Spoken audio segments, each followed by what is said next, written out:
Take me through that, because I knew he wanted to go, he wanted to go play at Duke. He wanted to go play at Virginia Tech. He wanted to go play Division I college basketball. Am I right? Yeah, absolutely. Didn't meet the eye test. Played JV as a freshman, but when you came, he was a sophomore. Didn't get to play much, but he didn't meet the eye test.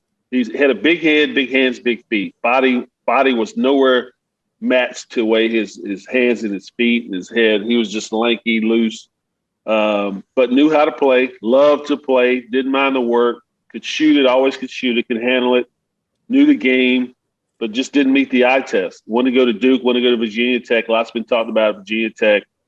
But I said, son, it doesn't matter, where you go. If you can play, they're going to find you. Bob McKillop sold him on the Davidson program, and the rest is history, man. I remember his freshman year, went to a tournament. I think it might have been his second game. He had like 6 turnovers in the first half. I'm like, they're going to bench him. Came out, started the second half, had a great game. I'm in the airport flying back, and Davidson's in there, and McKillop comes up to me and goes, hey, your son's going to make a lot of money playing this game one day. So he knew it right away. I said, overseas maybe? He goes, no. He's going to be all right. He's going to be all right. So, but he, growing up around the game, you saw him in the locker room all the time, shooting, paper in the trash bag, never coming out of the locker room. Sweaty back there. Just didn't watch the games because he's playing on the little hoop. Yeah. Yeah. Get pissed when he couldn't come to practice, like you said. Yeah. That was one of our. When did you know Steph and Seth were league? When were you like, he's going to play in the NBA? Was there a moment? Was there a game? I was probably after Stefan's sophomore year in college. Freshman year, I'm like, yeah, he's a pro player. But after, sometime in his sophomore year when they made that big run to the Elite Eight, you're like, okay, he's going to be a top player, top pick in the draft. Now, did you know he's going to be a 2-time MVP, unanimous, 3-time champion? No, a lot of factors have to go into that.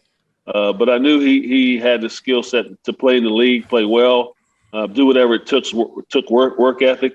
And then Seth had the mentality that if Steph is going to do it, I know I can do it. What are you talking about? I used to kill him in the backyard. That is Steph Curry's mentality right now. He'll tell you, I'm a better shooter than Stephen. He just gets more shots than I do. He has free reign. He touches the ball more. I'm a better shooter than him right now. That was his mentality the entire time. Y'all let Stephen do everything. Y'all let him do this, do this, do this.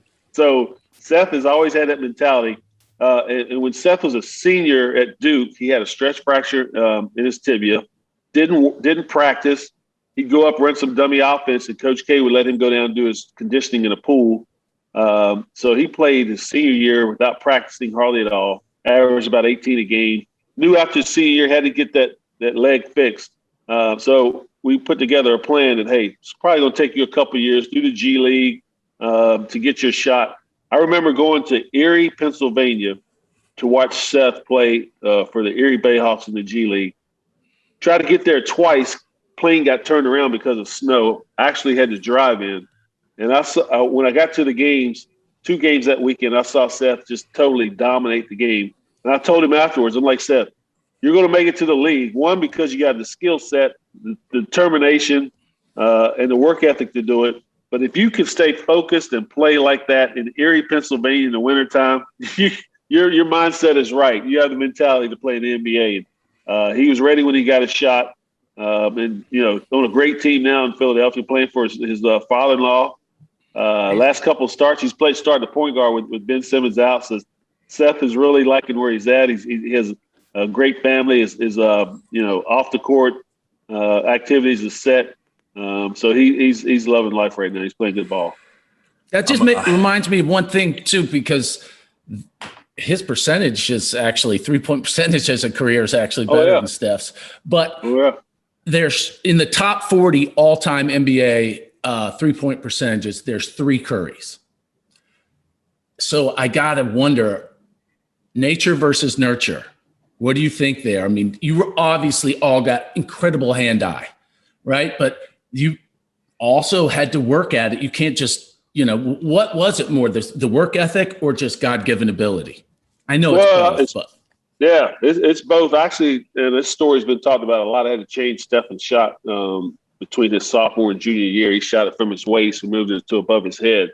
But you got that God-given ability, that athletic ability to shoot the ball. Then you have to nurture it. You have to work at it. You can't just say, all right, I can shoot it, I'll be okay. No, you have to continue to work on it every year.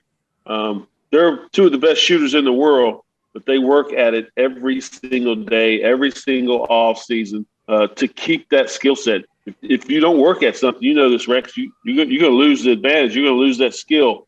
So, again, I think those guys being around the NBA locker room at a young age, seeing how we worked, how we went about our business, not only myself as their dad, but then when they go to the locker room, they see Rex, they see Muggsy, they see Alonzo, they see Larry Johnson.